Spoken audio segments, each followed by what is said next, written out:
So part 2 on this aftermarket condenser, which I was going to cuss out for leaking, but it was either damaged from previous installation and was reboxed and then sent to this customer, or maybe the technician did the oops himself and caused that leak. But that's posted in the other video that's on the Facebook group right now, and I'll release later on YouTube in probably 2 weeks or so. But remember in the first video I mentioned about this looked funny to me. Let's get down here. I'm looking at that, and then the way it looks like it fits, I was saying to myself, that doesn't seem OEM. And yes, I just asked the technician. You see how tight that is in there? Like that, it doesn't move. The OEM actually has some movement.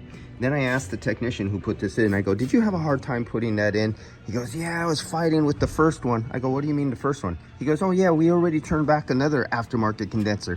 He says, this part right here was too short. And he brought out some veneer calipers. He brought out calipers for measurement. And he says, yeah, I measured the new one and the old one, and it wasn't deep enough. It couldn't fit back in there. It was too short on the aftermarket condenser. So we sent it back, and then they took it apart, sent it back, put in this new one again. And now, you know, they're already behind time. Technician's not happy now. Of course, the person doing the estimate who has to call up the insurance company, call up the manufacturer for this to get approval to get another one, is not happy. So you got two unhappy people. You contact a customer and say it's not going to get delivered on time. Well, now they're going to have to contact the customer again, another day behind, because now they got to contact the insurance company. The insurance company is the one who says they want this aftermarket shit. Okay, if they would have got the OEM in the first place, this would not be happening. And maybe, I don't know, I'm not pointing fingers, whether this was rebox damage from someone else or a frustrated technician trying not to take it all away apart and trying to slip it in there and get it in, he damaged because they already wasted a day on this and having to take it in and out because of an aftermarket condenser, which this problem would have never happened if it was OEM.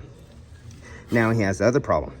Are they going to get another clip? Are they going to get an OEM clip? Or are they going to try to reuse this again and possibly damage? Let's see what happens. I'm not going to say nothing this time. We're just going to let it play out. And but I could tell you this is wrong. That is definitely fucking wrong. Fuck you, aftermarket condensers, and you fucking white shirt worthless pieces of shit who sit behind a desk.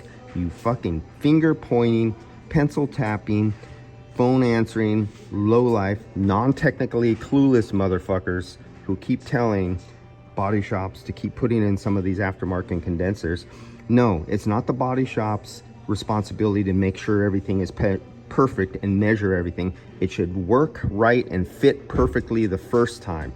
None of this shit. None of the problems with the mounts and stuff from the aftermarket crap. So all those pieces of shit who distributed this stuff and have some white shirt lowlife piece of crap saying, oh, our stuff has pieces of paper that prove that it's OEM equal or better than in performance, fit, and finish. Again, for the 10,000th time, fuck you.